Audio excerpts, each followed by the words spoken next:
बांग्लादेश के एक सांसद का पहले कोलकाता में लापता हो जाना, फिर उनका कत्ल हो जाना। इस सनसनीखेज खबर से कोलकाता से ढाका तक हड़कंप मच गया। सवाल उठा कि एक सांसद का इतनी बेरहमी से कत्ल क्यों किया गया। जब जांच में साजिश के तार जुड़ने लगे तो पता चला कि इसके पीछे सोने की तस्करी का बहुत बड़ा काला धंधा और उस धंधे से जुड़ा एक नेटवर्क काम कर रहा था। It is their liberty. I have my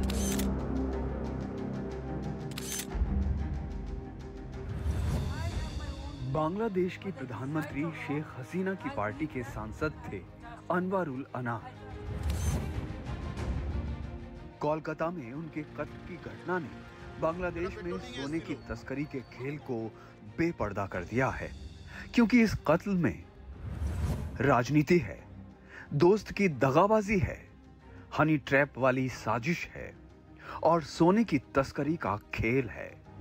It is their liberty. इसीलिए ये मामला बांग्लादेश की मौजूदा सरकार के लिए भी मुसीबत का सबब बन गया है। रविवार को बांग्लादेश की जांच एजेंसियों की 3 सदस्यीय टीम ने आकर कोलकाता में जांच पड़ताल की, लेकिन सोने की तस्करी का दाग ऐसा है कि वो भी इससे बचती हुई दिखी। सोने की तस्करी से बांग्लादेशी सांसद अनवरुल के रिश्ते उनके कत्ल की तरह ही बेहद सनसनीखेज हैं। ऐसी खबर आ रही है कि जिस जैनेदाह इलाके से सांसद अनवरुल आते थे, वहां 2014 में सांसद बनने के बाद उन्होंने सोने की तस्करी का नियंत्रण अपने हाथों में ले लिया था। इससे उन प्रभावशाली व्यवसायियों और नेताओं को दिक्कत होने लगी जो सोने की तस्करी में पहले से वहां लिप्त थे। लेकिन अनवरुल ने मेयर शाहिदुज्जमा के भाई अख्तरुज्जमा शाहीन को काली कमाई के इस धंधे में अपना पार्टनर बनाया। दोनों बचपन के दोस्त भी थे। जैसी खबरें मिल रही हैं, उनके मुताबिक दोनों का काला धंधा खूब चलने लगा था। लेकिन इसमें दरार पिछले साल आ गई, जब सांसद ने शाहीन से अपने लिए और ज्यादा हिस्सा मांग लिया। लेकिन शाहीन ने सांसद अनवरुल के प्रस्ताव को सिरे से खारिज कर दिया। बात तब मारने मरने तक पहुंची जब शाहीन को पता चला कि सांसद और उसके बचपन के दोस्त अनवरुल ने सोने की तस्करी की पूरी रकम को दबा लिया है, जो करीब 80 करोड़ रुपए आंकी गई। वैसे कहा यह भी जा रहा है कि इस हाई प्रोफाइल मर्डर केस में वो लोग भी शामिल हो सकते हैं जिनका तस्करी का धंधा अनवरुल के कारण ठप पड़ गया था। अब बांग्लादेश और पश्चिम बंगाल की पुलिस इस जांच को आगे बढ़ा रही है। लोग इन्वेस्टिगेशन कर रहे हैं, जैसे ऐसे डेवलपमेंट होगा ब्लड स्टेन कुछ मिला है, सुनने में आ रहा है। अभी हम लोग क्या नाम है इन्वेस्टिगेशन कर रहे हैं, टीम गई हुई है फॉरेंसिक की, वो देख रही ये है। फ्लैट सर किसका था? कौन रह रहे थे इस फ्लैट में? ये फ्लैट एक मिस्टर संदीप का है। उन्होंने वो एम्प्लॉई हैं एक्साइज डिपार्टमेंट में, और उन्होंने किराए पे दिया था वन मिस्टर अख्तरुज्जमान को, वो क्या फॉरेन जो कि नेशनल है? यूएस नेशनल है। अभी तक इतना ही आया।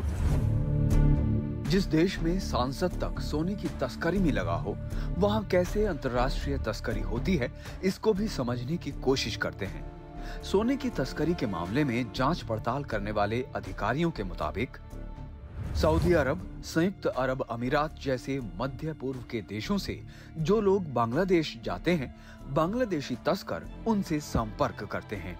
सामान्य नियम के मुताबिक कोई भी आदमी 234 ग्राम वजन तक सोना ला सकता है। जब यात्री बांग्लादेश पहुंचता है तो तस्करों का स्थानीय गिरोह उनसे सोना हासिल कर लेता है। उसके बाद वो उस सोने को सीमा पार तस्करी करके पहुंचाते हैं। यानी सोना खाड़ी देशों से बांग्लादेश और बांग्लादेश से तस्करी के जरिए कोलकाता तक पहुंचाया जाता है। इस काम में सोना लाने वाले का हवाई टिकट तस्कर गिरोह खरीद कर देता है या फिर कुछ पैसे दे देता है। वहीं सोने खरीदने के लिए पैसे हुंडी के जरिए विदेश भेजे जाते हैं। देखिए, गोल्ड स्मगलिंग एक बहुत ल्यूक्रेटिव और बहुत लाभकारी एक अपराध हो गया है, क्योंकि जो डिमांड है लगभग 250 टन सोना अवैध तरीके से भारत में आता है। आपने बिल्कुल सही कहा, यूएई के अलावा जो कतर और अन्य देश जो आसपास के हैं उनके माध्यम से किधर। अभी गुजरात में स्मगलिंग का केस पकड़ा गया है, लखनऊ में कल ही पकड़ा गया है और कोलकाता में पकड़े जाने के कई दृष्टांत सामने आए हैं। तो आप ये देखें लॉजिस्टिकली, क्योंकि ये जो संगठित अपराध है, ये संगठित अपराध ये देखते हैं लॉजिस्टिक्स और कहाँ पे ज्यादा पैसा बचता है। जाहिर है लखनऊ की जो डायरेक्ट फ्लाइट दुबई की है, जो डायरेक्ट फ्लाइट मिडिल ईस्ट की है, इसी तरह कोलकाता की जो डायरेक्ट फ्लाइट ऐसे देशों से है जहां से सोना स्मगल करके लाया जा सकता है। हर साल 800-900 टन वैसे आता है और 250 टन करीब चोरी का इस तरीके से स्मगलिंग से आता है। सवाल करोड़ों की रकम का है और उस रकम के लिए एक सांसद को 80 टुकड़ों में काटकर नहर में बहा देना दिल दहला देने वाली घटना है। इसीलिए भारत से लेकर बांग्लादेश तक की जांच एजेंसियां बेहद सक्रिय हो गई हैं।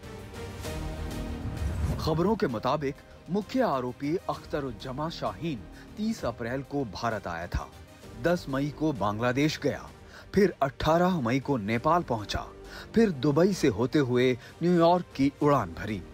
शाहीन को अमेरिका की नागरिकता भी प्राप्त है, इसीलिए बांग्लादेश की सरकार ने भारत, नेपाल और अमेरिका की एजेंसियों से मदद की गुहार लगाई है और इंटरपोल समेत संबंधित एजेंसियों से संपर्क में है। चूंकि बांग्लादेश से अमेरिका की प्रत्यर्पण संधि नहीं है जबकि भारत से है, इसलिए शाहीन को भारत ही लाने की कोशिश की जा रही है। इसका आधार यह है कि कत्ल कोलकाता में हुआ है। अब इंतजार कीजिए और देखते जाइए कि इस हाई प्रोफाइल मर्डर में और कितने राज बेपर्दा होते हैं। एनडीटीवी इंडिया की रिपोर्ट।